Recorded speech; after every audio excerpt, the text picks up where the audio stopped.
Então, o que foi que houve, pessoal? Só para rememorar o que foi visto no final da aula de ontem.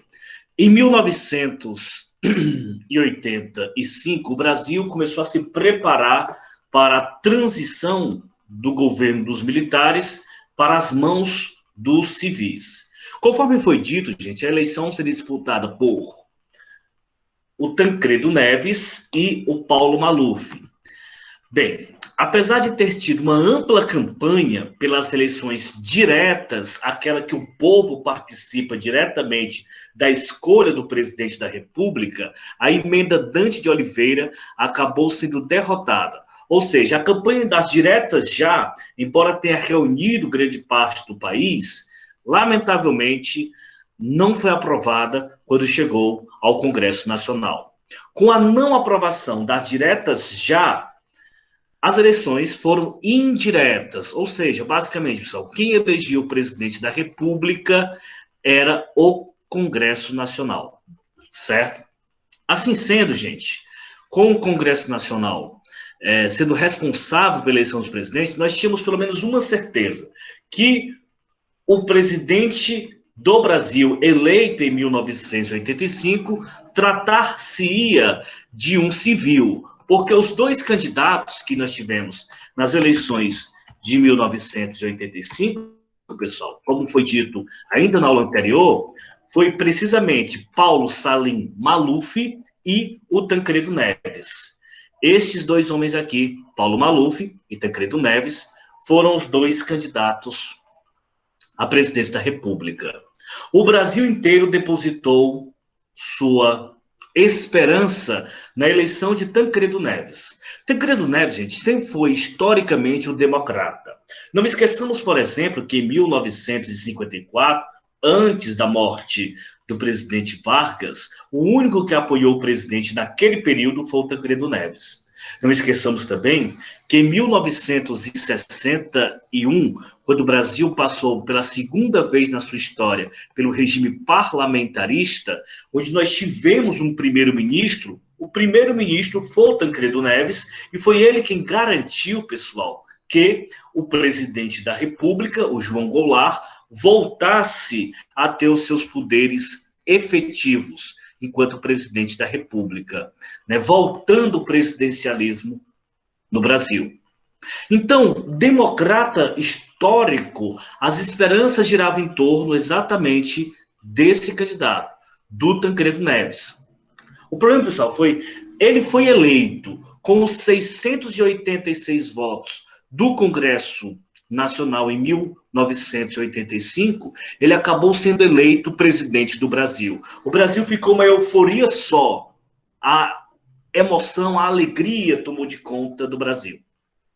Entretanto, que lamentavelmente não iria acontecer, pessoal, seria ele efetivamente tomar posse da presidência. Tancredo Neves acabou tendo complicações de saúde e ele acabou morrendo antes mesmo de efetivamente assumir o poder. No dia 21 de abril, pessoal, de 1985, não esqueçamos que o dia 21 de abril ele é um feriado nacional, né, onde se relembra, né, a morte de um outro mineiro, de um outro herói nacional, e trata-se de Joaquim José da Silva Xavier, o famoso Tiradentes. Todo mundo estava em casa, portanto, quando de repente, não mais que de repente, a maior emissora do país, a mais poderosa na época, a Rede Globo, faz com que lance-se aquela vinheta, né, onde as pessoas ouvem, né, as pessoas veem uma câmera correndo atrás de um microfone. Eu acho que vocês todos conhecem bem essa imagem da Globo, que é o famoso plantão da Globo, certo? O plantão da Globo, que tem aquela música zona que todo mundo conhece, toda vez que o plantão da Globo, a morte de Tancredo Neves.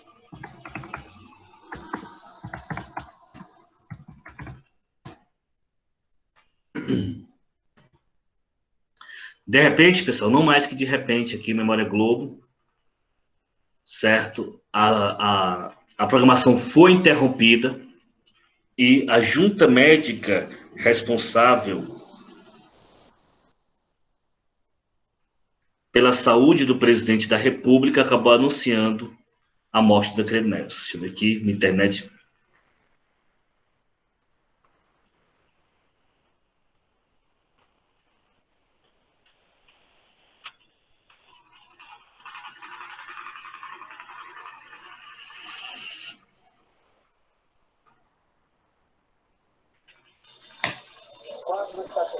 Deixa eu ver aqui.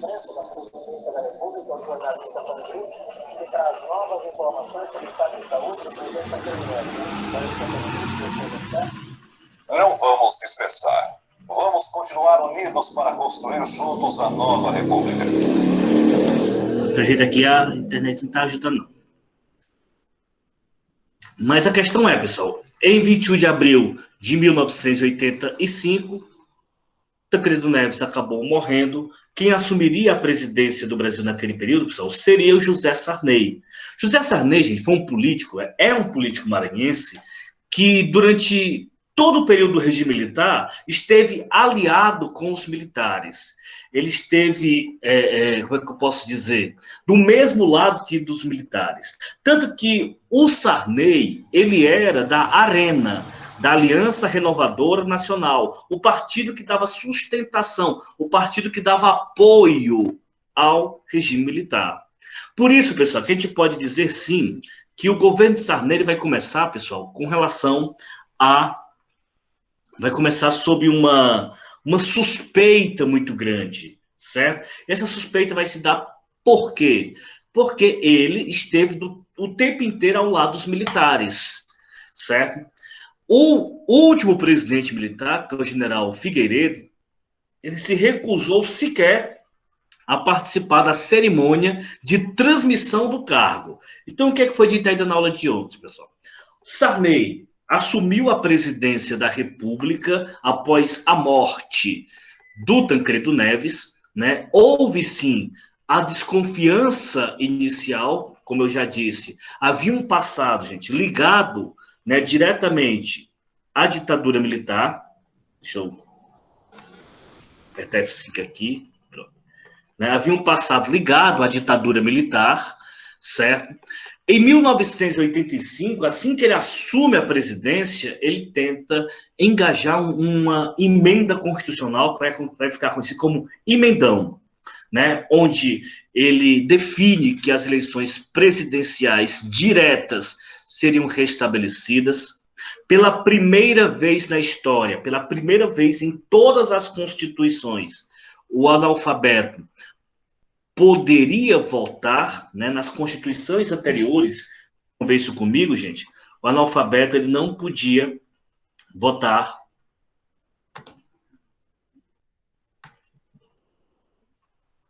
Ele não podia votar. Também deu liberdade partidária, né, permitindo, inclusive, que os partidos comunistas, como o Partido Comunista Brasileiro, o PCB, e o Partido Comunista do Brasil, o PCdoB, pudessem ser legalizados, permitiu a liberdade sindical e convocou uma Assembleia Nacional Constituinte. A Assembleia Nacional Constituinte é de uma importância gigantesca porque ela é um órgão responsável por fazer uma Constituição. Em 1986, foi convocada essa Assembleia Nacional Constituinte, que iriam discutir, que iriam debater com a sociedade civil organizada as leis que norteariam o Brasil a partir dali. Nós podemos dizer, gente, notoriamente, que o governo de Sarney foi marcado por um grande insucesso econômico, ou, em outras palavras, um grande fracasso econômico e um grande sucesso político. Por quê? Bem, foi um fracasso econômico, gente, porque o governo de Sarney foi marcado por uma série de planos econômicos fracassados. Um exemplo clássico desses planos econômicos, pessoal, é aqui o famoso Plano Cruzado, feito em fevereiro de 1986.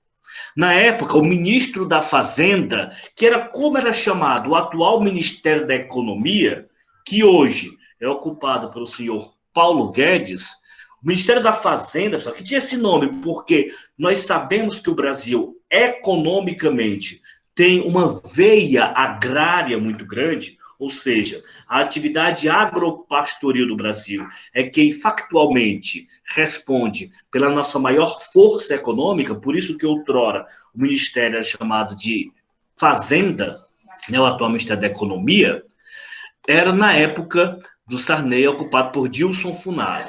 O Plano Cruzado, gente, trazia uma medida que não é nova na história. Na Roma Antiga, na Lei do Máximo, por exemplo, já se tentava fazer isso na época do governo de Diocleciano.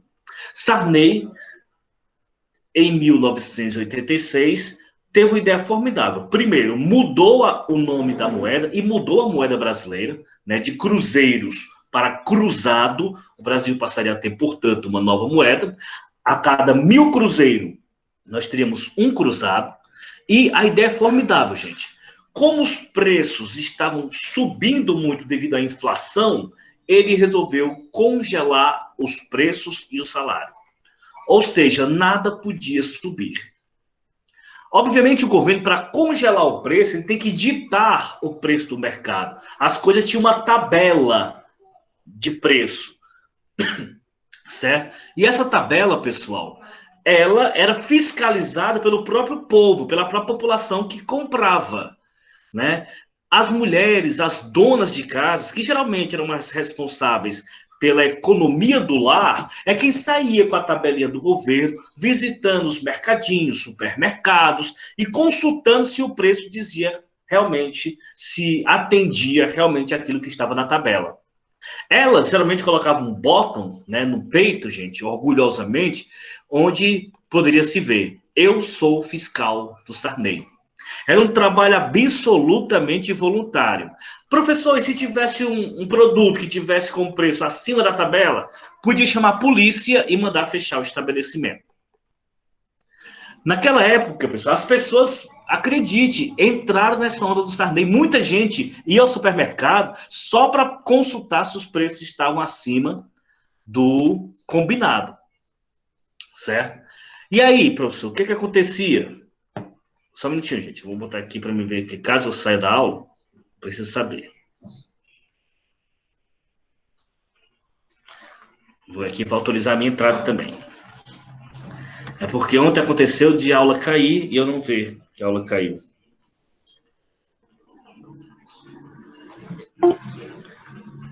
Eu estou entrando também.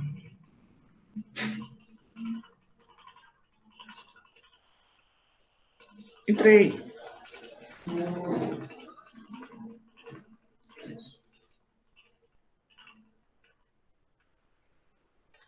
Estou compartilhando a tela aqui. Pronto, agora eu vou saber se a gente caiu ou não. Assim que eu vou saber se alguém pedir para entrar.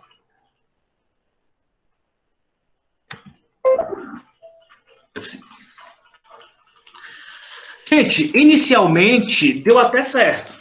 Por quê? Porque os preços congelados, todo mundo sabia exatamente quanto precisava para poder comprar, porque tinha segurança que os produtos não iriam subir.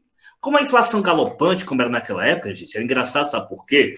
Porque, por exemplo, o sistema econômico brasileiro era tão desorganizado que, suponha, isso acontecia, viu? A inflação era tão louca que se você tivesse uma fila de supermercado, o primeiro da fila podia comprar o produto por um preço, certo? E o último da fila já podia comprar por preço diferente. De tão louca que era a inflação naquela época. Professor, mas os produtos não foram comprados com ágio e tal. O problema é que havia o supermercado que a reposição era muito rápida. Então já era comprado com preços diferentes. Obviamente passavam-se preços diferentes. Ruim era para quem trabalhava mudando os preços do supermercado. Com o congelamento, isso acaba, porque tudo vai ter que ter um preço tabelado, né? O problema foi que, com o preço tabelado, houve uma explosão de consumo. As pessoas passaram a comprar, né? Mas, como não havia incentivo para que os supermercados, por exemplo, ou os grandes supermercados, mantivesse a concorrência um com o outro, já que todo mundo agora tem o mesmo preço, sabe foi que os donos do supermercado fizeram? Deixaram de repor a mercadoria. Não demorou muito, gente, para que o consumo fosse maior do que a oferta. Ou seja, você até poderia querer comprar feijão, mas começou a faltar feijão no mercado. Você poderia até querer comprar macarrão, mas faltou o macarrão no mercado. Você poderia até ter dinheiro para isso. O que não tinha era produto. Com isso, gente, acabou tendo uma crise de abastecimento, o que levou ao ágio. O que é ágio? É uma inflação disfarçada. No supermercado não tem a mercadoria, o que obriga você a comprar em bodegas ou comprar de outras pessoas que vendiam, obviamente, com preços acima daquele que estava tabelado. Se vende acima do preço, infla o preço. É uma inflação disfarçada.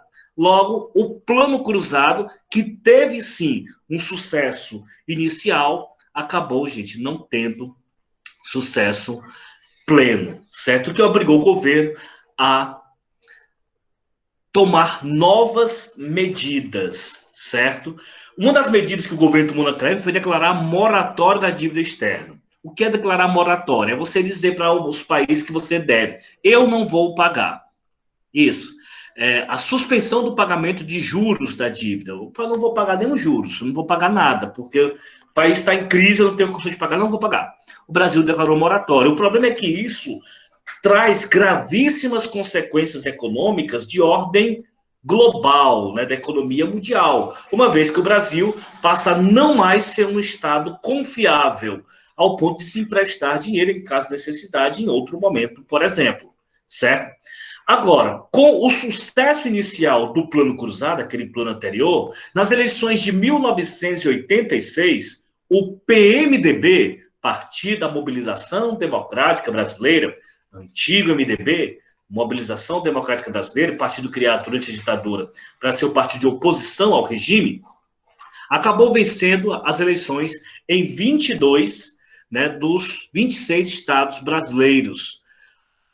E ainda fez 54% dos deputados lá na Câmara dos Deputados Federais. Ou seja, politicamente o MDB estourou. Para vocês terem ideia, aqui no estado do Ceará, nosso estado querido, né, o MDB conseguiu fazer o seu governador, que foi nada mais nada menos que o professor, na época, Gonzaga Mota. O Gonzaga Mota foi eleito em 1986. Deixa eu...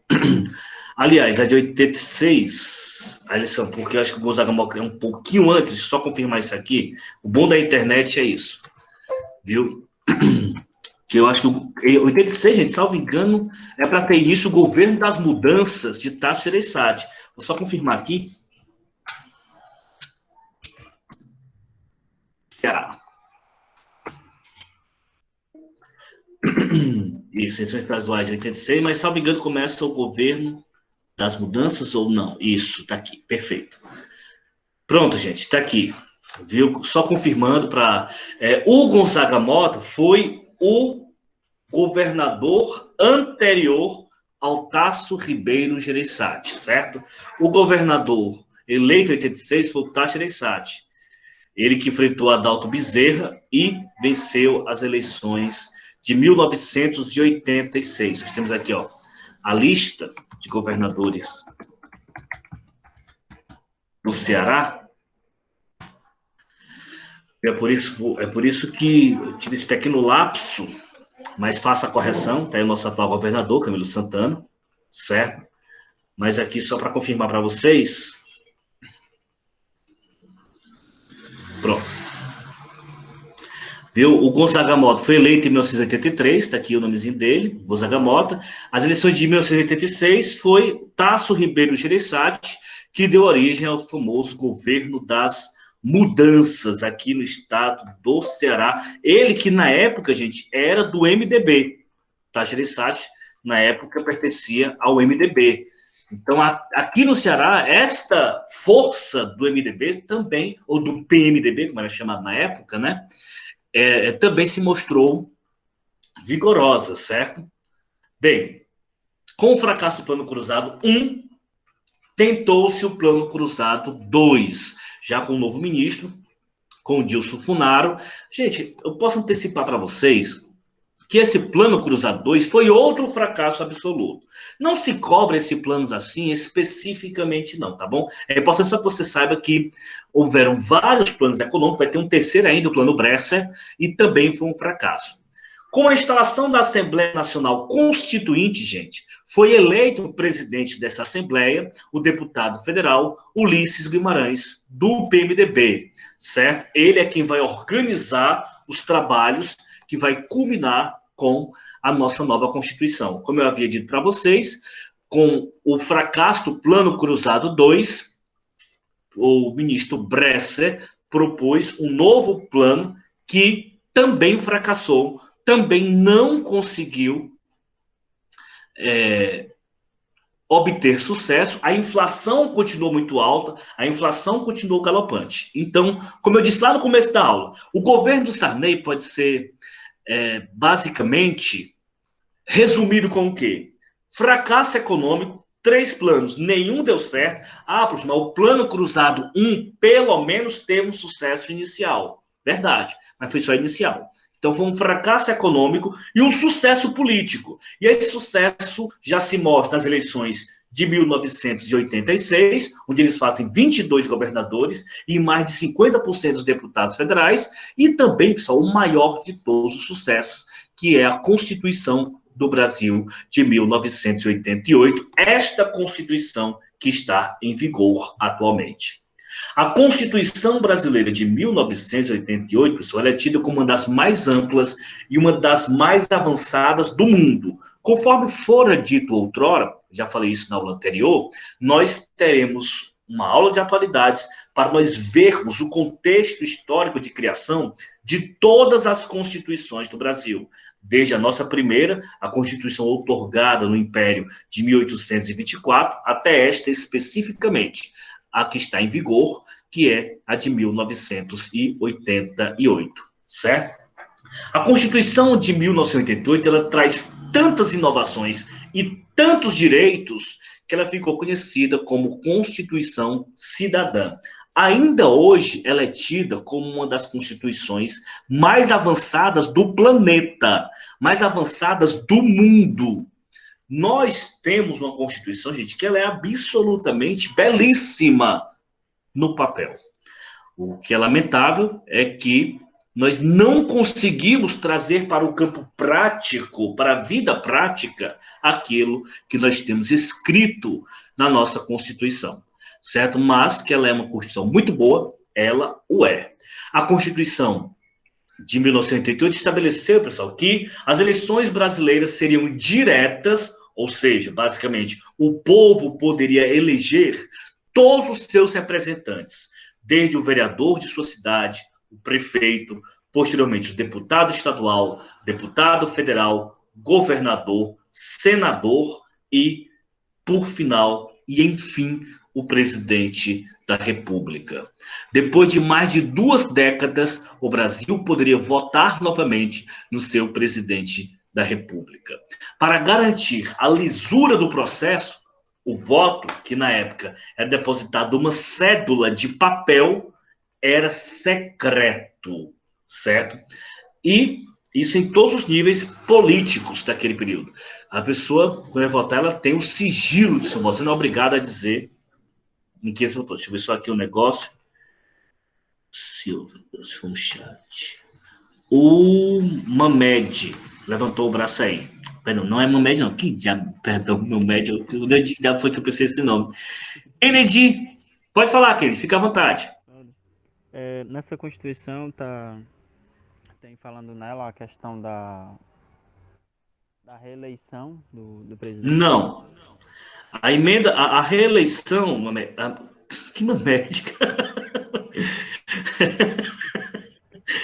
A reeleição, Kennedy, ela vai ser uma emenda constitucional feita no governo de FHC em 1997. Nós iremos falar sobre essa emenda constitucional, tá bom? Mas não é previsto na Constituição de 88 a reeleição, não. É uma emenda constitucional feita posterior. Pessoal, se alguém tiver mais alguma dúvida, fica à vontade, viu? Toda vez que vocês fizerem uma pergunta, olha, vocês podem participar tanto ligando o microfone, como honrosamente me fez agora o Kennedy, que eu insisti em chamar de Mamed, não faço a mínima ideia por quê, desculpa. E podem também participar, gente, no chat. Vocês podem mandar aqui uma pergunta escrita para Cal, certo? Que eu vou ler e respondo vocês assim que eu ver, tá bom? Desde já, muitíssimo obrigado pela participação de todos. Eu fico muito honrado, de fato, em ter vocês aqui. Gente, continuando aqui, então. Obrigado, Kennedy. Voltando para cá. Pronto. Essa Constituição, pessoal, em relação às eleições, ela permitiu o quê? O presidente Sarney, que estava no poder, teria um mandato de 5 anos, certo? Mas os demais teriam um mandato reduzido para apenas 4 anos, ok? Vocês sabem os aspectos eleitorais que diz com relação a esta Constituição. Entre os 16 e 18 anos, o voto é facultativo, ou seja, você vota quem quer. Os analfabetos, pela primeira vez na história, pessoal, poderão votar. Nenhuma Constituição anterior permitiu o voto do analfabeto. Entretanto, o analfabeto no Brasil, ele também vota de maneira facultativa, né? Não esqueçamos que no Brasil, pessoal, não se tem um critério absoluto, um critério positivado, um critério escrito na lei de quem é analfabeto, certo? Mas hoje, o alfabetizado é aquele que sabe ler e escrever. Se você souber ler e escrever, você é tido como alfabetizado. Portanto, se esse é o alfabetizado, presume-se que analfabeto, obviamente, é quem não saiba nem ler e nem escrever, certo?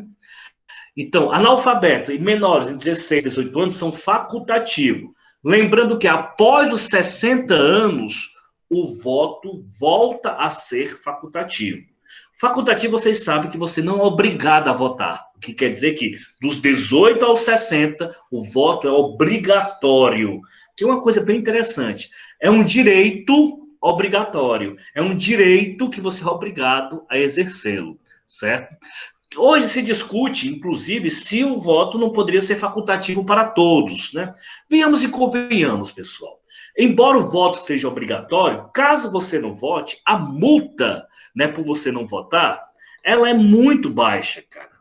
Compensa. Se você não quiser votar, compensa. Então você vê aqui, ó, multa por... Ela está em torno de R$3 e alguma coisa.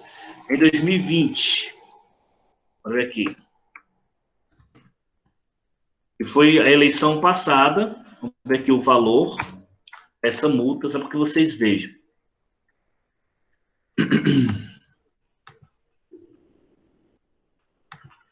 Aqui, bora ver aqui, ó.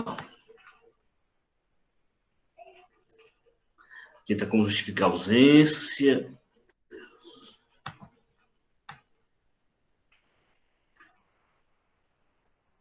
Olha aí, gente, ó. A multa pode variar entre os incríveis R$1,05 e R$3,51 por cada turno. Viu? É muito dinheiro, rapaz. Para você ter ideia, não paga nem um mototáxi para a gente ir votar. Então, o voto do Brasil é obrigatório, certo? Mas, dado o valor da multa, entre 1,05 e R$3,51, né, nós temos aqui 1,05 e 3,51, você, se não quiser votar também, obviamente você pode fazê-lo, justificar posteriormente e pagar a multa por não ter votado, certo? Essa balela de que nós temos que ter leis para que o voto seja facultativo, eu acho que não é necessário, né? Eu, particularmente, tenho como princípio que eu nunca vou deixar de votar, em respeito a todas as pessoas que lutaram para que nós tivéssemos esse direito, certo? Que, obviamente, me deixa em uma situação, às vezes, constrangedora, porque nem sempre a gente escolhe o candidato que era o ideal, né, para a gente, né? Basta dizer que a gente tem que escolher entre o ruim e o pior. Aqui no Brasil, lamentavelmente, nós temos essa perspectiva, certo? Deixa eu botar aqui F5 de novo.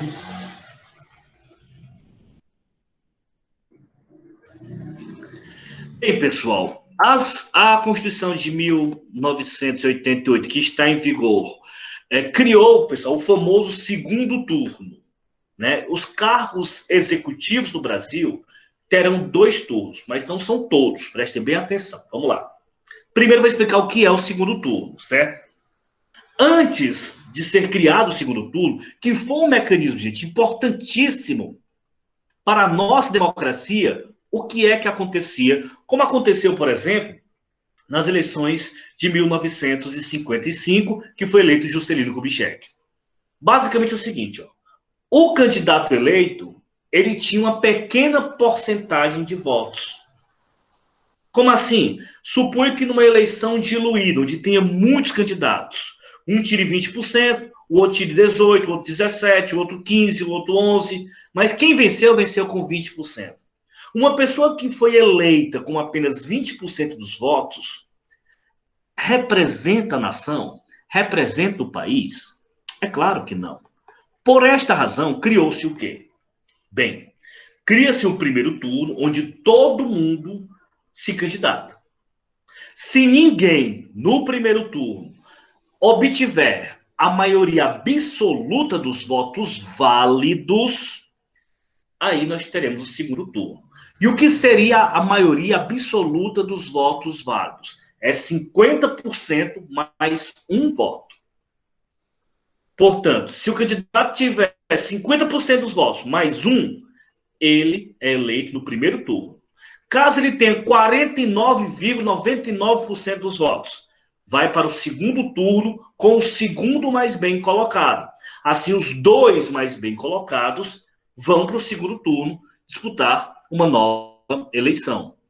Então, no primeiro turno acontece a eleição propriamente dita, no segundo turno os partidos acabam fazendo ali alianças, né, para garantir a eleição dos seus candidatos, certo?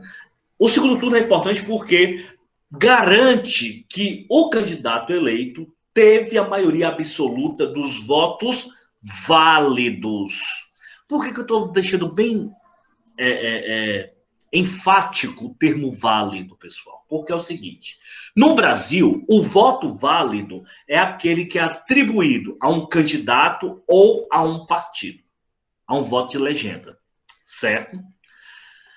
O que quer dizer o quê? Se você votar em branco, e hoje com as urnas eletrônicas é possível que você vote em branco, basta apertar branco e confirmar. Se você votar nulo, que é votar nulo, você apertar um número hoje com as urnas eletrônicas, né? Um número que não existe, por exemplo, aperta lá 666. Não pense que vai aparecer a foto do cão, não. Certo? Não vai aparecer foto de ninguém, e aí você confirma, você votou em ninguém. Seu voto foi anulado. Então hoje tem um voto branco, tem um voto nulo, e tem as pessoas que não vão votar, se abstêm da votação, não aparece no dia, certo? Nenhum desses votos, obviamente, podem ser contados. O voto branco não é contado, o voto nulo não é contado, e a pessoa que não foi votar, não foi votar. Obviamente não tem como contar um voto que não apareceu, certo? Estas são chamadas abstenções. A abstenção é feita pelo quê? Pelo voto branco, o voto nulo e as pessoas que se abstiveram de votar, que não compareceram à sua zona eleitoral. O que equivale, então? Só o voto válido. O voto válido, como eu já disse, atribuído a um partido ou a um candidato. Professor, e se a quantidade de votos brancos e nulos for superior à quantidade de votos válidos, o que acontece? Nada. Absolutamente nada. Professor, pois eu vi numa corrente de WhatsApp que acontece uma nova eleição. Você acabou de cair numa fake news de corrente de WhatsApp, o que é lamentável, porque é importante que a gente, primeiro, vá atrás de saber a veracidade das informações para que a gente se segure e se assegure que elas são realmente verdadeiras, tá bom? Professor, quer dizer então que se a maioria da população votar branco, votar nulo, não acontece nada. Pois é, gente, isso vai gerar uma crise institucional, mas em termos de lei não acontece nada. Só para vocês entenderem bem, se eu, Adriano Duarte, me candidatar à presidência da República, suponha, certo? Se eu, Adriano Duarte, me candidatar à presidência da República, viu? se Adriano Duarte me candidatar à presidência da República. E aí supõe que ninguém vote em mim, salvo eu mesmo. Ninguém votou em mim, todo mundo votou em branco, ou votou nulo, ou não foi votar. Mas eu votei em mim. Se eu votei em mim, só tem um voto válido, eu serei eleito com 100% dos votos. Superando assim a Carol Conká. Mesmo que a rejeição que eu tenha seja maior que a da Carol Conká. Mas como se é contado voto válido, só vale o meu voto. Ok? Então, gente, lembrando que para ter segundo turno, nós temos a presidência da República tem segundo turno. Ok? Os governadores têm segundo turno, que é o executivo estadual, mas nas cidades só tem segundo turno em cidades que tenha mais de 200 mil eleitores. Eu disse 200 mil eleitores, não é habitantes. Se fosse habitantes, a cidade de Sobral, por exemplo, já teria segundo turno. Mas como são eleitores, não temos ainda, porque nós temos hoje algo em torno de 130 mil eleitores. Falta aí 70 mil ainda para que nós possamos ter em Sobral segundo turno. Professor, e se tiver só 2 candidatos, como foi o caso de Sobral? Teve o candidato à reeleição, Ivo Gomes, candidato da oposição, Oscar Rodrigues. Só teve 2. O que é que acontece? Gente, como só tem 2, dificilmente um não alcança, né, 50% mais um dos votos. Dificilmente, porque é só 2. Ou seja, o que não for atribuído a um, será atribuído ao outro. Isso quer dizer que se um tirou 49%, é sinal que o outro tem 51%, certo? Então, se só tem 2 candidatos, é óbvio que fica difícil ter segundo turno, porque, né, como só vai ser os 2, aí o que não for atribuído a um será atribuído ao outro, e o que vale é só o voto válido. Entendido isso aí, pessoal? Certo? Eu vou terminar isso aqui, depois antes de passar para as eleições de 1989, perdão, eu falo. O habeas corpus, gente, aquele que foi suprimido pelo ato institucional número 5, foi restabelecido pela Constituição de 1988, e é o direito que o cidadão tem de responder um processo em liberdade. Ou seja, basicamente, obviamente, para ter direito ao habeas corpus, você tem que atender a uma série de requisitos que estão bem delimitados no direito brasileiro, tá bom? Mas o Estado tem a obrigação de provar que você é culpado, ou a pessoa acusada é culpada, né? Aqui no Brasil vigora um princípio, né, que o ônus da prova cabe a quem acusa. Então, se você é acusado de alguma coisa, você não precisa se defender, né? O outro é que tem que provar que foi você que fez, certo? Obviamente, esse ônus, em alguns casos, são invertidos, mas isso é mais uma matéria do direito do que da história propriamente dita. A censura foi não somente proibida, né? Não foi somente o fim da censura, não foi somente proibida. A censura agora foi evitada de toda e qualquer forma. A Constituição brasileira garante a liberdade de expressão. Ela garante que nós tenhamos completa liberdade para poder falar, pensar, escrever o que quisermos. A Constituição de 1988 também, pessoal, estabeleceu o direito de greve. Agora o que é interessante. Ela estabelece o direito de greve, diz, ó, você tem o direito a fazer greve. Entretanto, nunca foi regulamentado. Detalhe, esse direito de greve só é de civil, certo? Professor, o que é o civil? Civil é aquele que não é militar. Os militares não têm direito de greve. É por isso que, quando se tem uma greve, por exemplo, da Polícia Militar, elas geralmente são chamadas de motins, né? Porque não se tem exatamente o direito de greve da Polícia Militar e nem dos militares, tá bom? Elas geralmente são ilegais, geralmente. Né? Direito à férias adicional, né, contexto, a multa no valor de 40% da FGTS, o Fundo de Garantia foi criado durante a ditadura, licença maternidade de 120 dias, paternidade de 4. Hoje essa licença maternidade foi ampliada, seguro-desemprego. O racismo, pessoal, passou a ser um crime imprescritível, ele não perde o valor com o passar do tempo. Professor, como assim imprescritível? É o seguinte, Todo crime, ele tem um prazo para que a pessoa seja acusada. Se você não acusar dentro desse prazo, você perde o direito postulatório. Você perde o direito de acusar a pessoa. Todo crime tem seu prazo de prescrição. Se o crime ultrapassar esse prazo, ele prescreveu. Ou seja, você perdeu o direito de acusar a pessoa, e mesmo que a pessoa assuma que fez, nada mais poderá ser feito.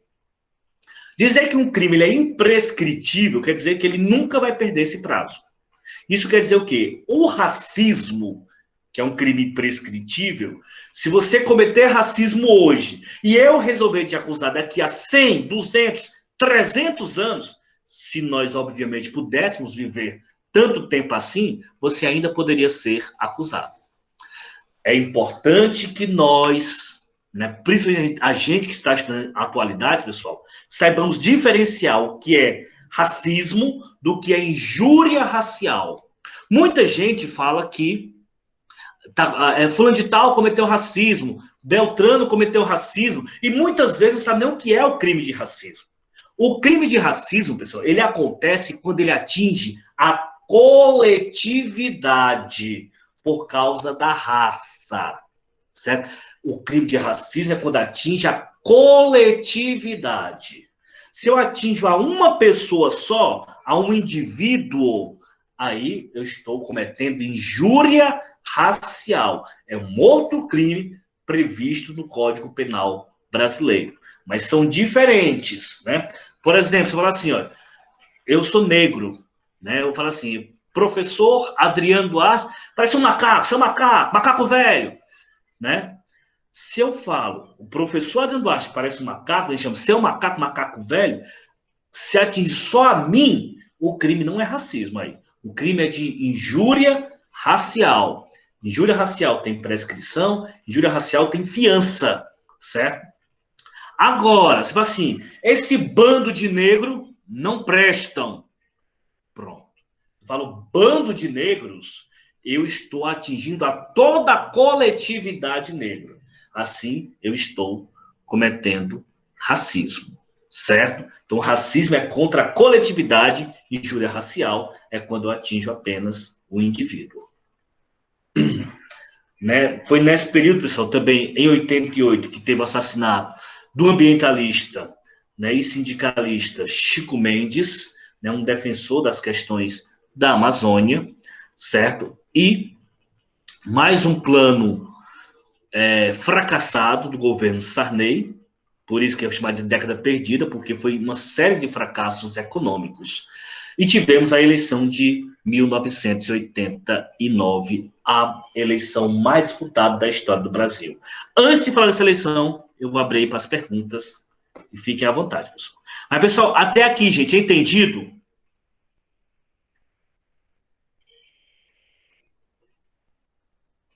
Meu povo, não me deixem só.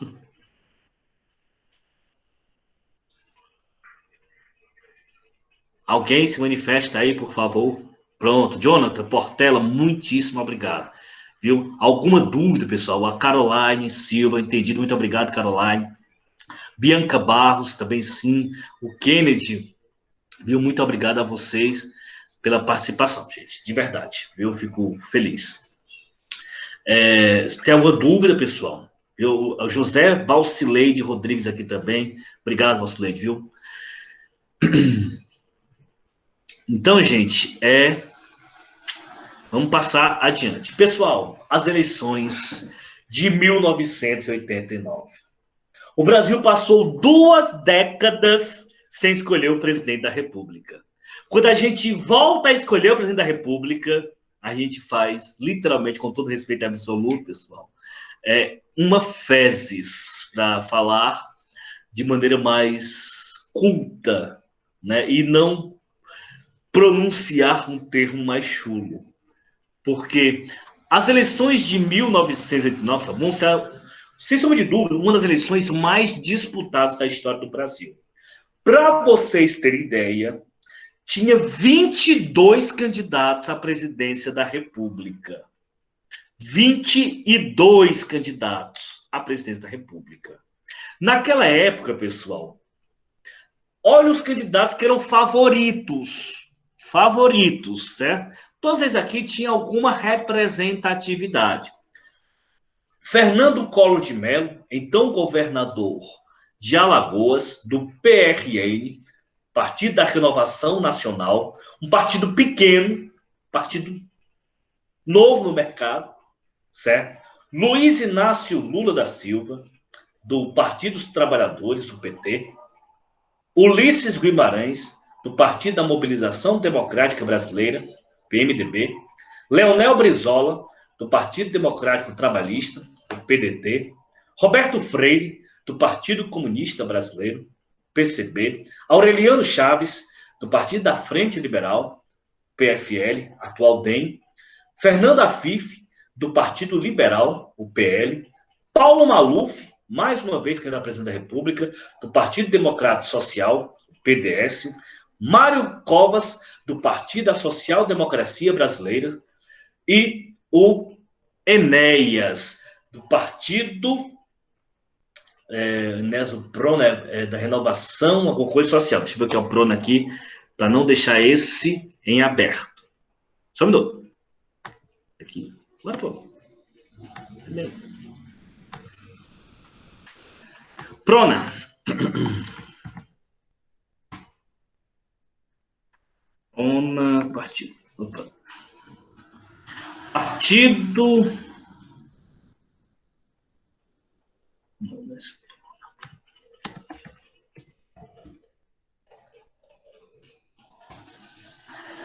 Partido da Reedificação da Ordem Nacional, Prona, que tinha o Enéas, né? Então, gente, aqui os candidatos de 1989, para ver aqui esse povo aqui, dá para ver a imagem deles tudinho, certo? Esse aqui é de 89, eu quero de 1989, precisamente. Tem aqui os principais, né? O Collor, Brizola, Covas, Lula, tá aqui um. Pronto. Certo? Collor, Lula, Brizola, Covas, Maluf, Afif, Ulisses Guimarães, o Freire, esse aqui, deixa eu ver o nome dele, Aureliano Chaves,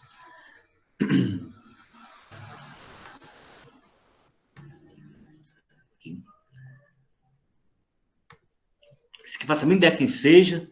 Ah, gente, uma coisa que é interessante é que em 1989, né, nós tivemos como candidato também o Silvio Santos. O Silvio Santos chegou a ser candidato. O Silvio Santos chegou a liderar as pesquisas, né? Vou botar aqui para vocês, ó. Silvio Santos lidera em 1989. Ele chegou, pessoal, aqui a notícia, não sei se eu tenho aqui imagens. Ele chegou, pessoal, a liderar as pesquisas em 1989, certo? Entretanto, o Tribunal Superior Eleitoral, o TSE, ele cassou a candidatura do Silvio Santos porque ele se filiou ao partido fora do prazo, certo? Ele se filiou, gente, ao partido na época, quando já tinha passado o prazo.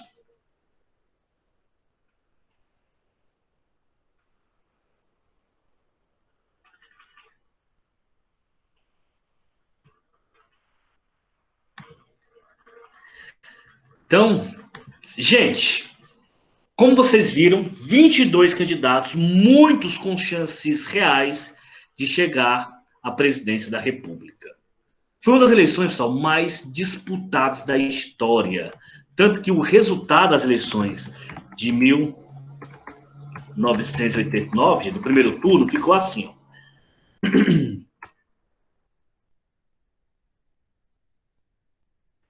Aqui se eu tenho.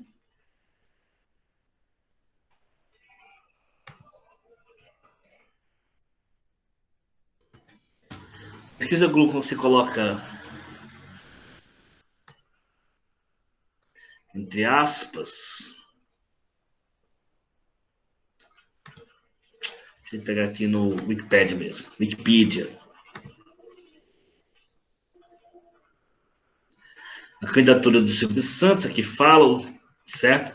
No primeiro turno, gente, tá aqui. Essa aqui é a distribuição por tempo de TV.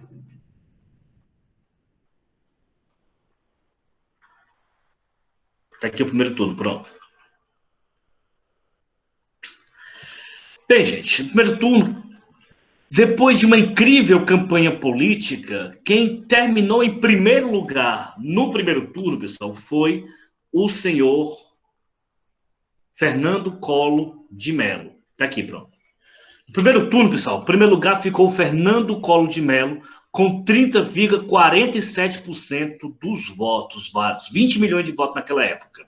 Em segundo ficou Luiz Inácio Lula da Silva, né, que tirou 17,18%. Olha aí, gente, para vocês terem ideia. Ó. O terceiro lugar foi o Leonel Brizola, que tirou 16,51%. Em 1989, a disputa começou entre Lula e Brizola e Covas, Mário Covas do PSDB. Gente, começou-se a criar uma áurea em torno do Fernando Collor de Mello, apoiada pelas organizações Globo, que manipulou abertamente o debate que teve em 89. O Collor terminou disparado no primeiro lugar, mas observe que ele não teve 50% dos votos, apenas 30%. Se não tivesse segundo turno, por exemplo, o Fernando Collor estaria eleito. Certo? Com a criação do segundo turno, mesmo que o Lula tenha vencido por uma pequena margem de votos, o Leonel Brizola só vai ao segundo lugar para o segundo turno. E aí, como o Lula conseguiu ultrapassar o Leonel Brizola, gente, por pouco mais aí de 500 mil, pouco mais não, algo em torno de 500 mil votos, viu? Para o segundo turno foi Fernando Collor de Mello e Luiz Inácio Lula da Silva. Gente, o segundo turno foi um dos segundo turnos mais baixos da história do país. Por quê? Houve acusações de ambos os lados. Houve golpes baixos, por exemplo, o Collor chegou a levar, né, uma ex-mulher do Lula para a televisão para dizer, cara, que havia engravidado do Lula. Lula que era casado na época já com a Maria Letícia, e que ele havia pedido que ela abortasse.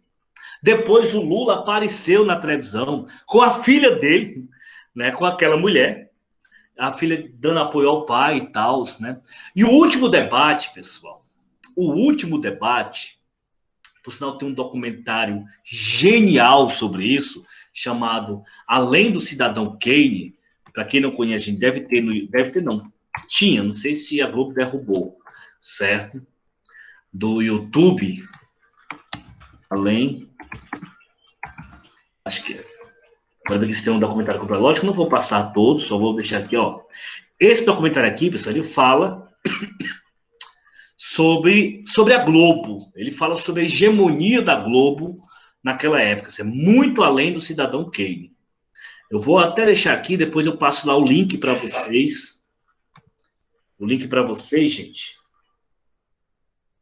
Lá no grupo, tá bom?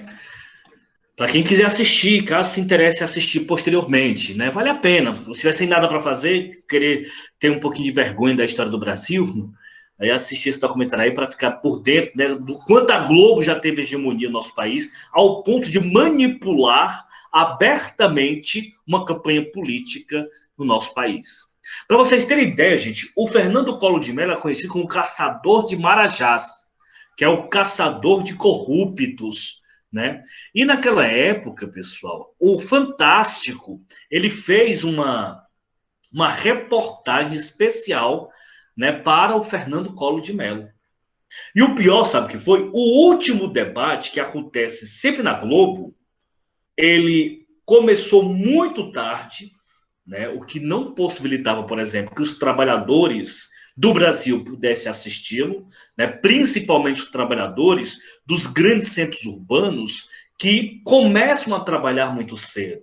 Se você for a São Paulo, ao Rio de Janeiro, a Minas Gerais, né, ou as cidades grandes, aqui como Fortaleza, no estado do Ceará, as pessoas vão trabalhar muito cedo. Algumas, a maioria delas, na verdade, dormem muito cedo. Então, muitos só assistem o debate, ou uma parte do debate, pela reportagem feita no dia seguinte, certo? A Globo colocou os 10 melhores momentos do Collor, os 10 piores momentos do Lula. Foi a primeira campanha também, pessoal, que se teve uma grande questão de marketing eleitoral. Os políticos eram tratados literalmente como produtos, né? Enquanto o Collor parecia novo, todo de paletó, falando bem pra caramba, Collor tem uma oratória impecável, né? O Lula parecia camisa do PT, ou boné da CUT, ou então camisa do MST, uma marcação aqui de suor nas axilas, certo? Ou seja, o povo, o Brasil literalmente se coloriu. E o resultado não pode ser outro, pessoal. Apesar de Lula ter crescido muito, apesar de Lula ter quase triplicado a sua quantidade de votos, não foi suficiente para vencer Fernando Collor de Mello, que venceu as eleições de 1989 com 35 milhões de votos, os 53,3% dos votos. O Brasil elegia o homem que, no último debate, acusou o Lula, dizendo que o Lula, se fosse eleito, confiscaria o dinheiro da poupança do povo brasileiro. Acredite, o primeiro ato de o primeiro ato presidencial de Fernando Collor de Mello, assim que assumiu, foi confiscar o dinheiro da poupança do povo brasileiro. E aí, pessoal, nós temos o segundo turno aí, certo? O Collor, no segundo turno, há uma união entre o PSDB de Mário Covas, entre o PDT, que é Leonel Brizola, em torno do Lula. Por isso que o Lula cresceu muito, né? O Lula quase triplica a sua quantidade de votos, mas não foi o suficiente. O eleito foi Fernando Collor de Mello, o caçador de Marajás. Fernando Collor de Mello, assim que assumiu, como eu disse, né, baixou o famoso Plano Collor. Esse Plano Collor, pessoal, mudou a moeda, né, de cruzado novo para cruzeiro e confiscou os investimentos. Até os investimentos das poupanças, cara. O que é de uma maldade gigantesca. Porque o investimento que tem na poupança, gente, muita gente, por exemplo, queria trocar o carro, vendeu o carro para não deixar o dinheiro em casa, que é perigoso. Botou na poupança para comprar um outro. Pessoas venderam casas, terrenos, empresas, estavam com o dinheiro na poupança, perderam esse dinheiro. O governo confiscou esse dinheiro para ser pago posteriormente. Acredite, teve gente naquela época, pessoal, que se suicidou. Porque tu imagina, por exemplo, tu tem tua casa, aí tu quer comprar uma casinha melhor. Aí tu vende a casa por um preço, né, bota a poupança ali para guardar, para negociar outra. Aí você está escolhendo a sua outra casa. Enquanto isso, está morando de aluguel. Aí, de repente, o governo tira o seu dinheiro da poupança. Você não tem mais dinheiro para comprar a casa. Vai continuar morando de aluguel. Teve gente, pessoal, que cometeu suicídio. Teve gente que não aguentou, nesta época, passar por isso. Foi o que o Collor fez. Certo? O objetivo, né, aqui nós temos o início factual do neoliberalismo no Brasil, essa ideia do Estado intervir menos na economia. O objetivo desse plano era que a inflação caísse. Só, pessoal, que sem dinheiro, obviamente, o consumo cai. Se o consumo cai, gente, as empresas não vão continuar produzindo porque ninguém está comprando. Se as empresas não produzem mais, se elas não aumentam a produção, tem que demitir gente. Então, uma reação em cadeia vem no Brasil. O consumo cai, a produção cai, causa-se aumenta o desemprego e as empresas começam a fechar as portas. O Brasil entra numa gravíssima crise econômica. Para completar, pessoal, em maio de 1992, o irmão do Fernando Collor de Mello, Pedro Collor, ele denuncia um esquema de corrupção no governo do presidente. Professor, por que ele fez isso? Gente, o pessoal espalha um boato aí, né? O povo fala demais, o povo fala, rapaz. E o povo é fofoqueiro, né? De que o Collor havia tido um caso com a esposa do Pedro Collor e tal. Eu não acredito nisso, sinceramente falando. Mas o povo fala dessas coisas assim, bota na cabeça dos outros, né? E acredite, isso dá problema grande, né?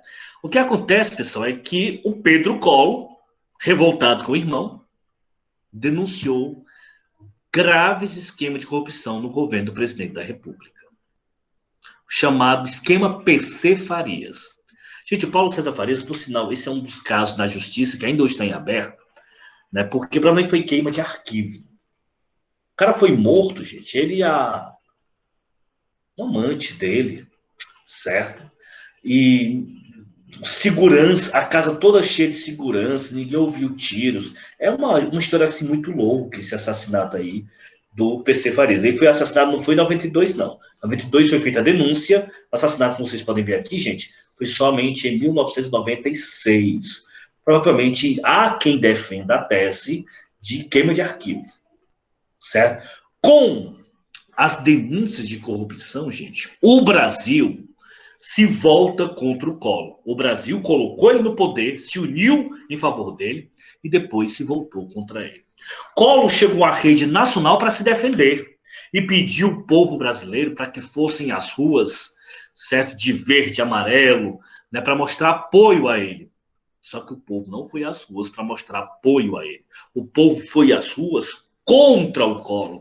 No primeiro movimento popular da década de 90, o outro tinha sido a direta já no início da década de 80, no primeiro movimento popular da década de 90, pessoal, a juventude brasileira se vestiu de preto, pintou a cara de verde e amarela ou de preto e saíram às ruas gritando, pedindo fora Collor, solicitando a abertura de um processo de impedimento, né, que a gente utiliza-se do termo em inglês, impeachment, né, o impeachment.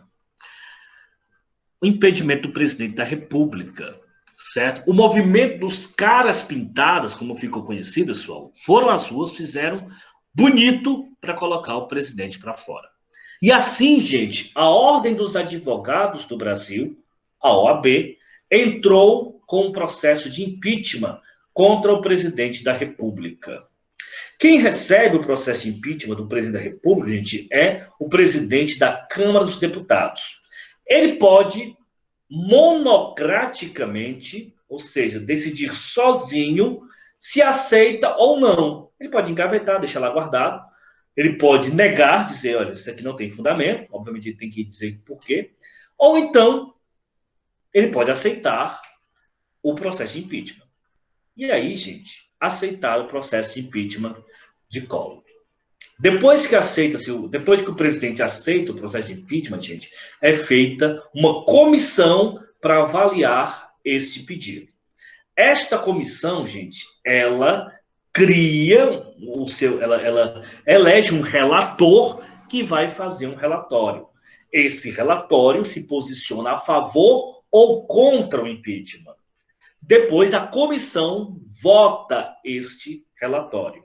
Independente do resultado, se ele for aprovado ou não nesta comissão, esta escolha vai para o plenário da Câmara dos Deputados. E aí, pessoal, são os deputados quem vão decidir se o processo de impeachment prospera no Brasil. E acredite, os deputados federais, em sua ampla maioria, aprovaram o impeachment de Fernando Collor de Mello. Collor foi impeachmentado, pessoal? Não, não foi. Porque depois que os deputados aprovam o processo de impeachment, e cabe aos deputados federais aprovarem somente o processo ele é mandado para o presidente do Senado, que também vai avaliar. Olha como é loucura. O presidente do Senado pode receber o processo, ele também pode arquivar, ele pode negar o processo e é interrompido ali. Ou ele pode dar prosseguimento. Porque quem julga o presidente é o Senado. Se o presidente do Senado resolver acatar o processo, já que foi aprovado pela Câmara, acatei, pronto. Vai ser criada também uma comissão no Senado para que se crie um novo relatório, para que se vote um novo relatório, para que se aprove um novo relatório, ou se negue o relatório. Se negar, interrompido o processo. Se aprovado, aí é que vai para o plenário do Senado.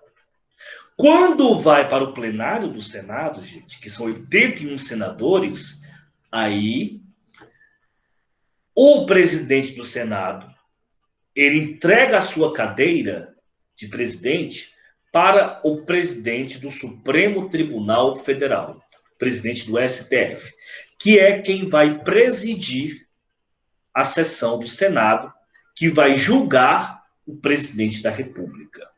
Os senadores, naquele momento, eles se transvestem de juízes. É por isso que diz, gente, que o processo de impeachment é um processo jurídico político. Por que que ele é jurídico? Porque precisa ter um crime estabelecido na lei, porque existe um rito a ser obedecido, né? Um processo a ser obedecido. E no final termina com um julgamento que pode culminar na absolvição ou na cassação, né? Na condenação de um presidente da República. Isso demora muito tempo, pessoal. Isso demora muito tempo. O problema, sabe o que foi? Quando os senadores estavam discutindo o futuro de Collor, o Collor, sabendo que ia ser cassado, ele sabia que não teria voto suficiente para permanecer na presidência, renunciou ao mandato. Ele mandou uma carta para o presidente do Senado dizendo, olha, renunciei. Como ele renunciou formalmente, cara, o processo é para ter sido impedido ali. Por que que era para ter sido impedido ali? Porque você não pode colocar para fora quem já está fora. Já pensou, você pede demissão da sua empresa, aí você pediu demissão, depois o patrão liga, você está demitido. Demitido da onde? Você não trabalha nem aí. Eu já pedi demissão, otário. Né? Você pode falar isso. Então, foi o que o Collor fez. Ele pediu, ele renunciou, pediu para sair antes do processo terminar. O correto é o processo ser interrompido. Entretanto, os senadores decidiram dar continuidade ao processo para poder cassar os direitos políticos de Collor por 8 anos, para poder impedir que Fernando Collor de Mello fosse candidato a qualquer coisa pelos próximos 8 anos. Acredite. Continuaram a sessão e cassaram os direitos políticos do Collor. Com o Collor renunciando, pessoal, a Constituição de 1988 diz que a sucessão presidencial obedece à seguinte sequência. Saiu o presidente, assumiu o vice, que na época era Itamar Franco, do PRN. Saiu o vice, assume o presidente da Câmara dos Deputados.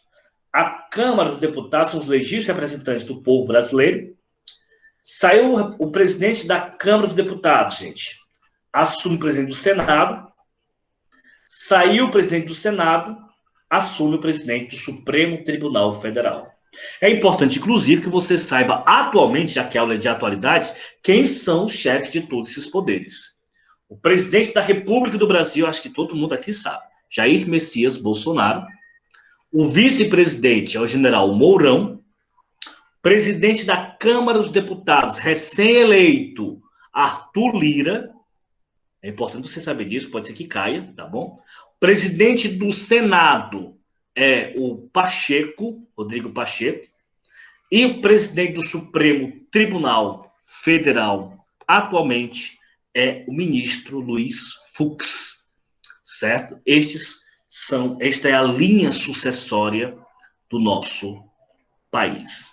Em 92 assume Itamar Franco, pessoal. Homem discreto, político mineiro, né? Os políticos mineiros geralmente são bem discretos, são mais na deles, são mais de bastidores, com um passado honesto, né? Deu continuidade à política neoliberal, né? Do Estado intervir menos na economia, inclusive continuando as privatizações, certo?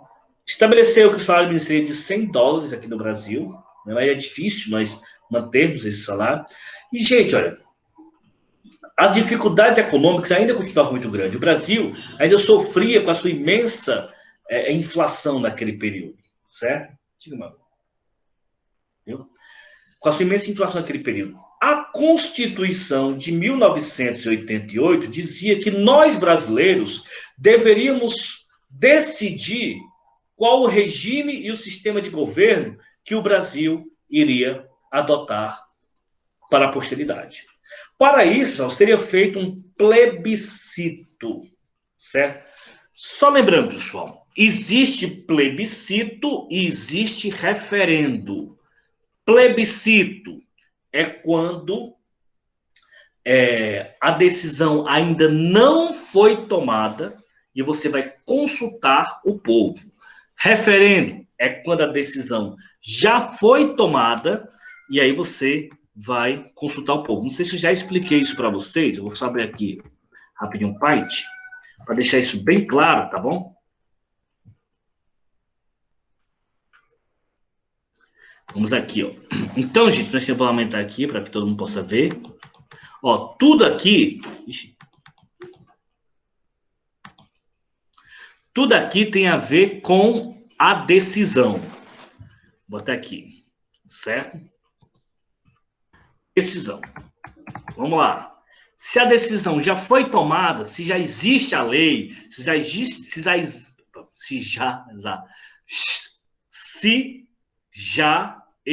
algo, né? Se já existe algo, pessoal, nós temos aqui a decisão. Se ela não foi tomada aqui, perdão, se foi antes, portanto, decisão, temos o plebiscito. Se foi depois da decisão, aí nós temos aqui o referendo. Ok? Por exemplo, o Brasil ainda não havia decidido efetivamente se seria monarquia ou república, se seria presidencialismo ou parlamentarismo. Como não havia decidido ainda, faz-se um plebiscito.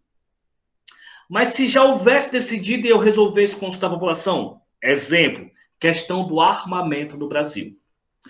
Os deputados decidiram, fizeram a lei do armamento, certo? E depois que tomaram a decisão, resolveram consultar o povo. Aí, se já foi tomada a decisão, se é depois, se faz um referendo. Ambos são consultas populares. O que diferencia um do outro é o momento que eles acontecem. Entendido isso aí, pessoal? Alguma dúvida? Então, gente, o Brasil, ele teve que decidir se seria monarquia ou república. Como assim, professor? Gente, nós poderíamos voltar a ter reis, se quiséssemos. E quem assumiria o reinado aqui no Brasil? Quem seria o nosso imperador, o nosso rei? Um dos descendentes de Pedro de Alcântara, Francisco Antônio, João Carlos Xavier, de Paula, Miguel, Rafael, Joaquim, José Gonzaga, Pascoal, Cipriano, Serafim de Bragança e Bourbon. Um dos descendentes de Dom Pedro I, nosso primeiro imperador. Por sinal, um deles hoje é deputado federal. Certo? Mas o povo brasileiro optou pela república. Também poderíamos escolher, gente, se teríamos um parlamentarismo ou um presidencialismo. Mas o povo brasileiro escolheu o presidencialismo. O que isso significa na prática? Que o presidente da República no Brasil, ele é ao mesmo tempo chefe de Estado e chefe de governo. Professor, qual é a diferença de um para o outro? O chefe de Estado é quem representa o país fora do país. O chefe de governo é quem lidar com a política propriamente dita. É quem negocia com os políticos, ministros citados. por exemplo, onde se ia ou seja, na Inglaterra tem exatamente o contrário. A rainha é chefe de Estado. Quem precisar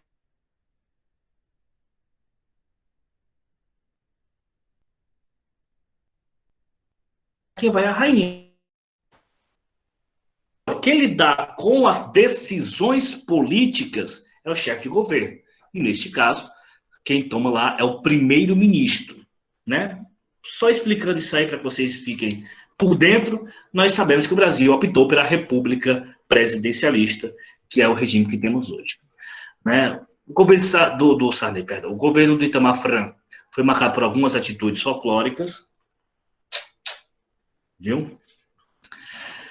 Como o retorno do Fusca, né, que voltou a ser produzido em 94 até 96, né, no Carnaval de 94, onde ele estava ao lado de uma modelo que foi retratada de baixo para cima, né, mostrando mais do que a aparência física da modelo, né, sua beleza que vai de forma interiora, né, em agosto de 93, o Fernando Henrique Cardoso, que é um sociólogo, assume o Ministério da Fazenda.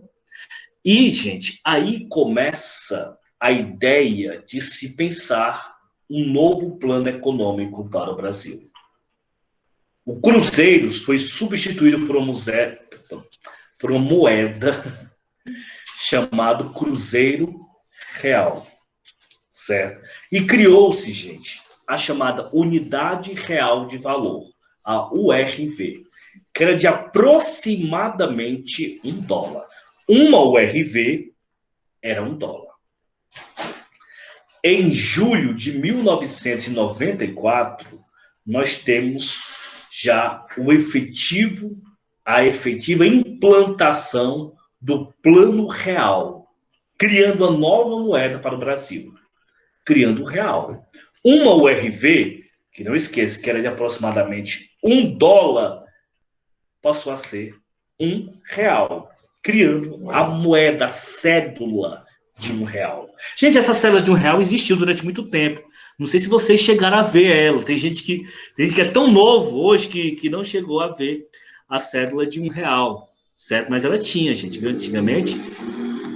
Hoje ela não existe mais, hoje ela não é mais produzida. Quem tem ainda tem uma relíquia nas mãos. Por que isso aqui não está mais abrindo, rapaz?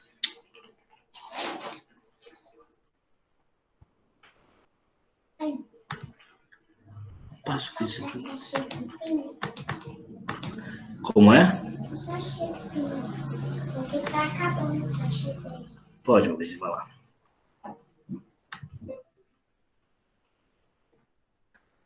Eu tenho que cair. Deixa eu ver aqui. Real.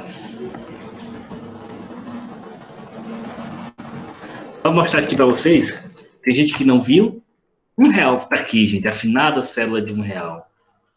Para quem não lembra, essa era a cédula de R$1 que tinha. Né? A cédula era 1, 2, 5, 10, 20, 50 e 100. Nossa maior cédula era de R$100, certo? É uma força econômica, na época, muito grande. Hoje nós temos 200, viu, pessoal? Mas é criado já no atual governo a de R$200, que, por sinal, foi escolhido aí um novo animal para estar nela. Vocês sabem que o animal escolhido foi o...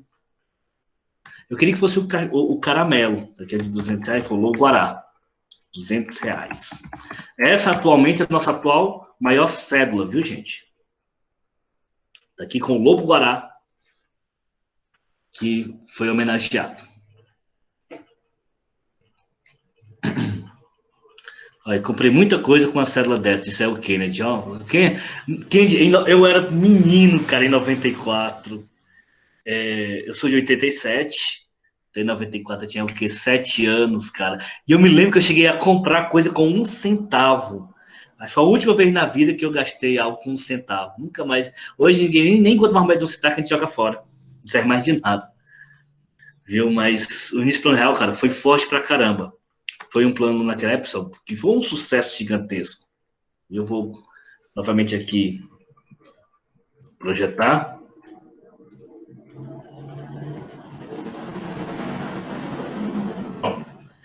Então, pessoal, o Plano Real, cara, inicialmente... Aliás, o Plano Real, gente, ele é um sucesso muito grande.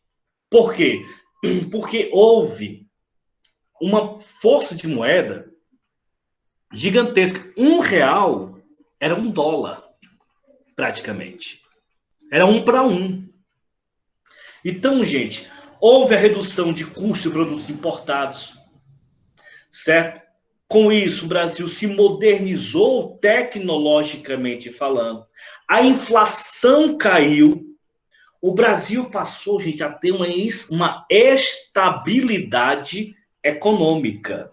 O povo passou a ter poder de compra, como falou aí o Kennedy. Ele disse que pôde comprar tanta coisa com R$ 1. Naquela época, dava para comprar com R$ 1. Né? Naquela época, com R$ 10 você comprava um bocado de coisa. Com R$ 10 você ia para a festa e ainda levava um dinheirinho para poder comprar alguma coisa dentro da festa. Para vocês terem ideia. Com R$ 10 dá para comprar o ingresso da festa e ainda curtir alguma coisa lá na festa. Vou mostrar aqui para vocês rapidinho. Né? Gente, mas por que isso aqui está assim? Vamos ver aqui, pessoal, os preços em 1994, só para vocês terem ideia, 1900. O quanto a gente está hoje, gente, numa situação difícil. Viu? A gente está... Vou ver se eu tenho uma imagem assim de coisas antigas. Olha aqui, ó. Ó, o leite aqui, caixa, 99 centavos. Aqui, ó, o milho, 76. Esse biscoitinho aqui é 70. Eu não sei nem se isso aqui é 94, não. Deixa eu ver aqui de quanto é, porque... Deixa eu ver se eu consigo um dia. Precisamente de 1994. Botando aqui entre aspas. Quanto custava em 1994? Ah, isso aqui é um vídeo, cara. Ó.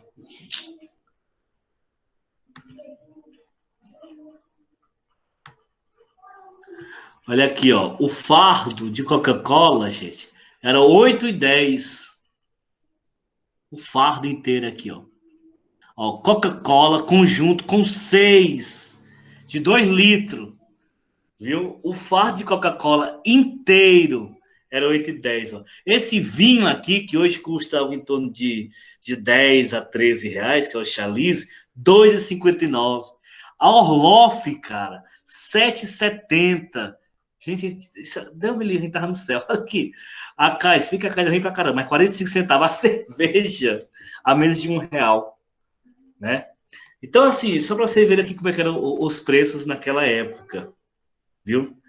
Vamos voltar aqui para a aula, pessoal, para não devagar muito.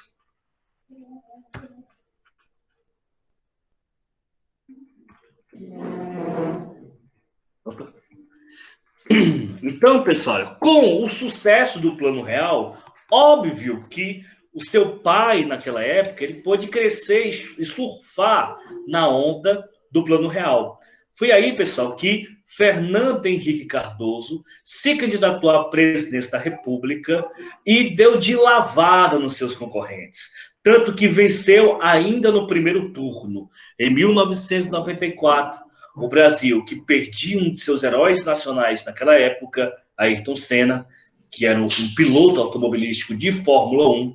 O Brasil, que depois de mais de 2 décadas, de 24 anos, voltava a ser campeão do mundo, se sagrando tetracampeão mundial contra a Itália, numa disputa por pênalti, elegeria no primeiro turno Fernando Henrique Cardoso para o seu primeiro mandato, graças ao sucesso do Plano Real.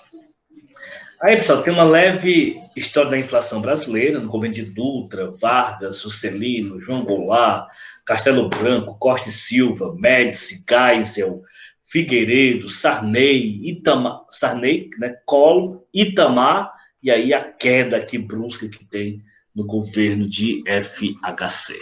Ixi, não sei por que eu saí, não, foi mal.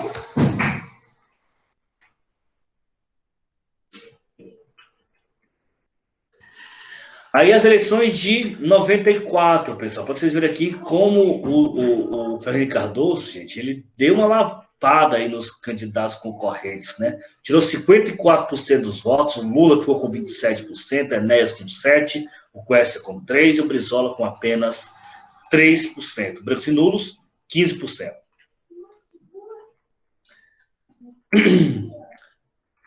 Gente,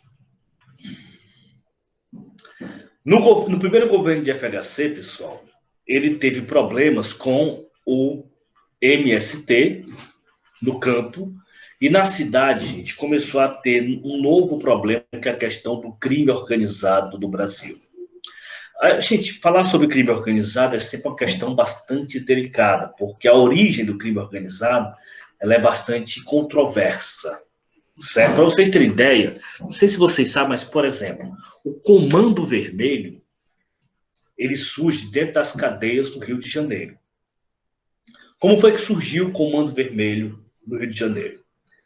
Na época da ditadura militar, havia presos políticos, pessoas que eram presas porque pensavam diferente, porque não concordavam com o regime, porque eram oposição ao regime militar. Essas pessoas foram presas. Só que essas pessoas, gente, eram presas por quê? Porque eram socialistas, porque eram comunistas, porque, enfim, pensavam de uma maneira diferente do regime militar. Pessoas de esquerda, certo? Mas muitas dessas pessoas eram intelectuais, eram professores, mestres, doutores, né, cientistas, eram pessoas que tinham tido acesso a estudo, a leitura, e que tinham suas posições baseadas, obviamente, na sua leitura de vida. Quando pegaram essas pessoas e botaram na cadeia, o fenômeno que acontece ainda hoje, vocês sabem bem que o nosso sistema prisional atual, pessoal, ele está falido devido à superlotação, né? Porque o ideal seria que pegasse o preso que fez um crime menos grave e colocasse em determinado canto, né? E o preso que já fez um crime mais grave colocasse, obviamente, em outro canto. Mas mistura todo mundo. Né? O que acontece? As cadeias se transformam em verdadeiras escolas do crime. E isso, no regime militar, já acontecia. Né? De tal forma que colocava um preso político junto com um preso comum. Sabe o que aconteceu? Houve uma simbiose, houve uma união entre eles. É isso que vai fazer surgir o Comando Vermelho, né? Que é quando os presos políticos colocam a sua organização, colocam as suas ideias dentro do mundo do crime. E aí o crime passa a se sofisticar, passa a se organizar. Se tem uma coisa que é organizada no Brasil, é o crime. O crime é organizado. O tribunal do crime funciona. Não estou com isso, absolutamente, quero deixar isso bem claro, fazendo apologia a crime e muito menos a criminosos. Por mim, honesta e sinceramente falando, por mais que seja doloroso para as mães e os pais desses delinquentes, se todos forem mortos, todos, sem exceção, é um favor que a humanidade teria. Casos como o de hoje, por exemplo, que um policial acabou sendo atingido por um tiro e está numa situação gravíssima, aqui em Sobral, certo, nos enche de revolta contra meliantes que, honestamente falando, despertam os instintos mais primitivos e maléficos que nós temos. Porque a vontade que temos, às vezes, é fazermos justiça com as próprias mãos, muito embora nós saibamos que isso não é um padrão civilizatório, muito embora nós saibamos que não cabe exatamente a gente fazer essa justiça.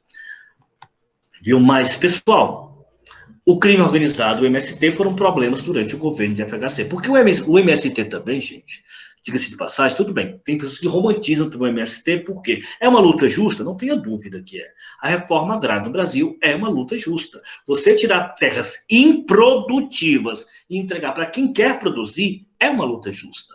Entretanto, muitas vezes eles invadiam de forma violenta as fazendas, o que levava a confrontos. Mas sempre esses confrontos foi o que aconteceu em Eldorado dos Carajás, onde a polícia militar, financiada por fazendeiros, entrou em confronto, entrou em conflito contra os sem terras, matando o pessoal. 19 deles. Certo? Esse massacre de Eldorado dos Carajás fez com que o Brasil fosse, lamentavelmente, notícia mundial. Certo? E é um exemplo daquilo que não se deve fazer. É necessário que questões como reforma agrária seja discutida no mundo político e que o governo federal, conforme diz a Constituição, capitaneie estas discussões, de tal forma que nenhum proprietário saia perdendo, mas que se dê acesso para que as pessoas possam ter dignidade e condições de vida. No governo de FHC, pessoal, também houve uma aceleração das privatizações, certo?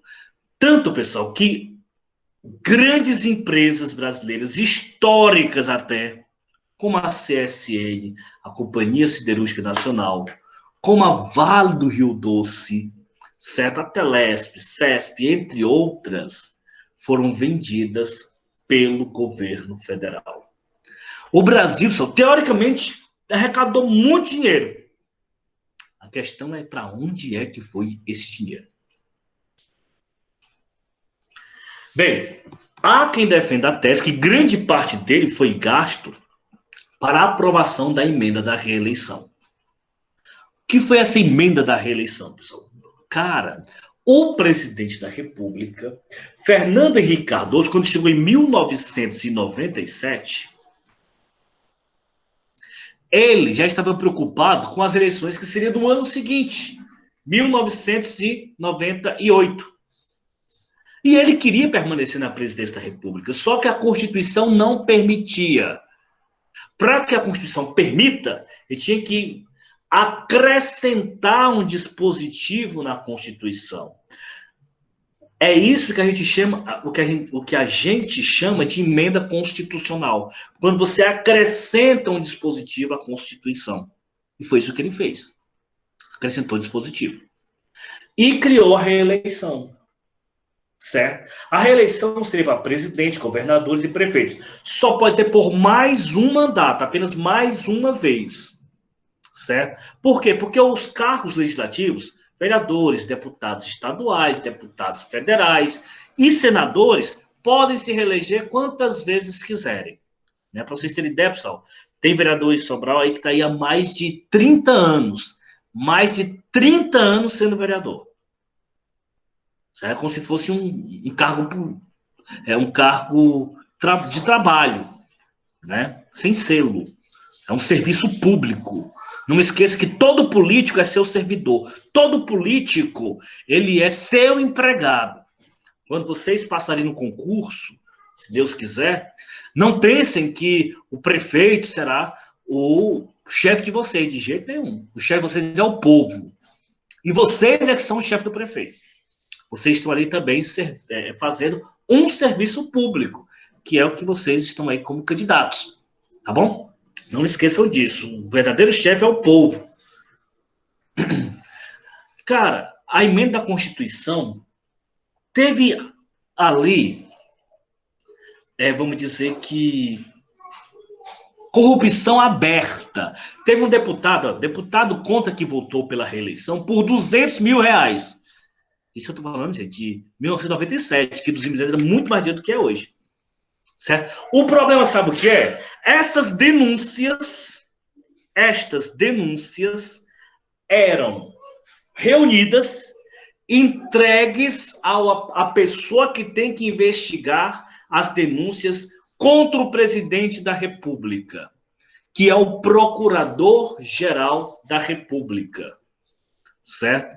A PGR, atualmente, é importante você estar por dentro, é o Aras. Certo? Atualmente, a PGR tem como seu procurador-geral o Augusto Aras. Tá bom? Anota esses nomes, porque na atualidade é importante vocês estarem por dentro disso. Tá ok? Gente, o Procurador-Geral da República era chamado de Engavetador-Geral da República, porque ele pegava as denúncias contra o presidente e só engavetava. Ele não investigava as denúncias. Ele não colocava para frente. O fato, pessoal, foi que apesar das inúmeras denúncias, a emenda da reeleição foi aprovada e, em 1998, prefeitos, governadores e o próprio presidente puderam se candidatar à reeleição. E assim, pessoal, Fernando Henrique Cardoso garantiu à reeleição em 1998, sendo eleito também no primeiro turno. E aí ele vai para o segundo governo de Fernando Henrique Cardoso, né, já que foi reeleito, onde continua, obviamente, o Plano Real, renegocia a dívida externa, institui a CPMF, é um imposto que já foi extinto, pessoal, né? De vez em quando ele está nos jornais novamente, porque o atual ministro da Economia, o Paulo Guedes, ele precisa também arrecadar dinheiro. O governo não pode só estar gastando, não, né? E ele já propôs já umas 2 ou 3 vezes o retorno da CPMF, que é a contribuição provisória sobre a movimentação ou transmissão de valores e de créditos e direitos de natureza financeira. Qualquer movimentação que você faz de ordem financeira, você paga aí uma pequena porcentagem por cada uma delas. Isso arrecadava muito dinheiro no Brasil. Só que ela tinha uma data determinada, ela foi estipulada em 97 e vigorou até 2007. De vez em quando tentam voltar com ela, mas até agora não foi conseguido. O segundo governo de Fernando Henrique Cardoso já não foi tão bom quanto o primeiro. O primeiro foi muito bom, certo? No segundo, pessoal, houve um racionamento energético. Por quê? Como o Brasil, pessoal, em sua maior parte, ele é abastecido por hidroelétricas, quando não se tem chuva, e em 1998 o Brasil passou por uma das piores secas de sua história, e quando se fala em seca, involuntariamente você remonta ao Nordeste brasileiro e ao nosso sofrido estado do Ceará. Gente, foi a última grande seca que nós realmente penamos e vimos notícias que hoje causariam estremecimento, medo em todos nós, né? Que é saque de armazéns, né? O povo com fome mesmo, né? Pessoas morrendo em beira de estrada, fora os animais que também morriam na beira de estrada, pessoas que, migrando de um canto para outro, pessoal, morriam de fome, morriam de sede, né? Tem uma reportagem no Jornal Nacional, pessoal, de uma criança brincando com ossos, né? Que, Maria, é uma reportagem assim, de partir realmente o coração. Então, com essa crise, né, causada pela seca, né, causou uma crise de abastecimento de água, isso atingiu o nosso parque de hidrelétrica. Teve apagão no Brasil, né, parte do país, quando passam partes imensas do país, ficaram na escuridão, o governo teve que racionar a energia. Né? Como destaque nessa época, tem um programa brasileiro, né, de combate à AIDS, que ainda hoje é uma das referências do mundo inteiro. Certo? O Brasil tem, sim, um bom programa, né, de combate à síndrome da imunodeficiência adquirida. Síndrome da imunodeficiência adquirida, a SIDA, né, como nós chamamos aqui, a AIDS, que é o símbolo, né, em inglês. A popularidade do presidente, gente, começa a cair, principalmente, gente, com as crises que o mundo passa a sofrer, como, por exemplo, a crise do México, que gera o que nós chamávamos na época de efeito tequila, e isso atingia diretamente o Brasil. E aí, pessoal, além disso, o Fernando Cardoso, é importante dizer aqui, não tem nessa aula, desculpa, pessoal, perdão, não tem nessa aula, gente, mas ele é o responsável pela criação de vários programas sociais, como, por exemplo, o Bolsa Escola, certo? O Vale Gás. O Bolsa Escola era um pequeno pagamento de R$15 para as pessoas manterem os filhos nas escolas. O Vale Gás era uma contribuição, era uma ajuda para as pessoas comprarem o seu gás de cozinha, que na época já estava caro. Hoje está muito caro, né? E aí, mesmo tendo criado isso, ele criou em 1998 apenas para mensurar, né, como é que estava a capacidade dos alunos do ensino médio. Ele criou o Exame Nacional do Ensino Médio, o Enem. Então, grande parte de programas sociais foram criados durante o governo de Fernando Henrique Cardoso, tá bom? O problema é que, com a crise econômica e com a perda de poder aquisitivo do povo brasileiro, a popularidade dele acabou caindo, ficando em torno, pessoal, de 22%, 23%, certo? E dado o sucesso do combate à AIDS aqui no Brasil, ele resolveu escolher como sucessor, na época, né? E tinham dois nomes que na época eram favoritos. Um era o governador do estado do Ceará, o Tasso Ribeiro Gereissati. O outro, gente, é um político paulista chamado José Serra. O Fernando Henrique Cardoso resolveu escolher José Serra como seu candidato à sucessão. Bem, embora Fernando Henrique Cardoso tenha sido eleito 2 vezes no primeiro turno, ele não conseguiu fazer o sucessor. O sucessor, pessoal, seria algo histórico na história do Brasil. Luiz Inácio Lula da Silva. Aqui, Luiz Inácio da Silva está errado, pessoal. Na verdade, Luiz Inácio da Silva é o nome dele de batismo, tá bom? Ele acrescentou o Lula no nome dele. Hoje é Luiz Inácio Lula da Silva. Tá bom? Ele foi, gente, candidato às eleições outras 3 vezes antes de ser vencedor. Perdeu em 89 para o Collor, perdeu em 94 para o Fernando Cardoso, perdeu em 98 para o Fernando Cardoso, e em 2002 ele era candidato novamente. Só, cara, que o Lula de 2002 não era o Lula que a gente conhecia em 89. O Lula de 2002 só era um Lula diferente. Vou mostrar aqui para vocês. Vamos ver aqui, pessoal, só para a gente ver. Lula 1989. A música do Lula 89 eu acho linda. Foi feita pelo Chico Buarque de Holanda. Certo? Mas olha aqui o Lula. Tudo bem, professor, mas em 89 as fotos elas eram assim. Olha o Lula aqui, 89. Estrelinha do PT, paletó mal cortado. As fotos aqui bem antigas.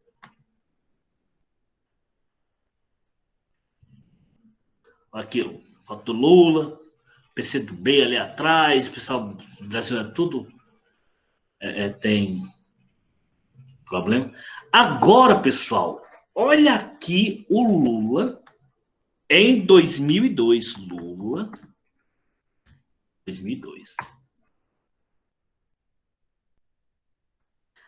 Diga se não houve uma mudança gigantesca. Olha aqui. Agora ele tem cara de presidente da República. Se você comparar, não tem nem aberto. Bota aqui Lula 89, Lula 1989. Certo? Bota esse aqui que é colorido. Olha aí. Lula 2002. Barba bem feita, paletózinho bem cortado, moda gravata perfeito, bandeirinha do Brasil atrás. O responsável por essa transformação do Lula, gente, é o senhor Duda Mendonça. Olha aí. Vocês viram o Lula falando? Gente, é diferente. As coisas do Lula aqui, se você comparar com o material de campanha de 89, aí, material de campanha de 89, material de campanha de 89, eu tenho medo de um homem desse. Você entendeu? Cara feia dele. Lula 2002, aí, sorrindo, simpático, viu? Estou mostrando isso porque o Lula, em 2002, ele fez com que a esperança vencesse o medo. A posse do Lula, gente, em 2002, o Lula venceu o José Serra no segundo turno. Lula não conseguiu vencer o primeiro turno, como o FHC fez, certo? Mas a posse do Lula, pessoal, foi algo que o mundo inteiro viu naquela época. O mundo inteiro assistiu. Lotou, cara, tava lotado de gente. Tinha gente dentro da água lá no Distrito Federal. E foi uma posse feita dentro de todos os princípios democráticos, com todo o rito. O Fernando Henrique Cardoso passou a faixa para o Lula, né? Garantiu que tudo ficasse dentro da normalidade. Lula fez um discurso emocionadíssimo no Congresso Nacional, onde ele disse que um torneiro mecânico, o primeiro diploma que recebia, além de torneiro mecânico, era de presidente da República. Esse discurso aqui é um discurso de 44 minutos, acho que não vou colocar ele, certo? O Brasil entrava para a história do mundo Por que que o Brasil entrava para a história do mundo? Porque depois de muito tempo mesmo, alguém da esquerda, um homem do trabalho, um homem sem curso superior, um cara que saiu do sertão de Pernambuco como retirante, em cima de um caminhão, chegava à presidência da República. Um legítimo representante do povo. Gente, eu falo tudo isso para vocês entenderem o quanto é decepcionante para quem gosta da política como ciência ver um Lula preso, por exemplo. Não por questão de injustiça, mas exatamente por ter indício de corrupção. Um cara que saiu da presidência da República com a maior aprovação de um presidente da história do país. Eu vou chegar lá, certo? Antes de falar do governo Lula, né, nós acabamos de eleger o Lula em 2002, ano que o Brasil se sagrou pentacampeão mundial, certo? O Lula foi eleito no segundo turno. Eu vou deixar vocês livres, pessoal, em virtude do tempo já ter se estourado, para qualquer pergunta. Então, para a atualidade vai ficar faltando governo Lula 1, governo Lula 2, governo Dilma 2, Michel Temer e Bolsonaro. Ok? Gente, até aqui, pessoal, entendido?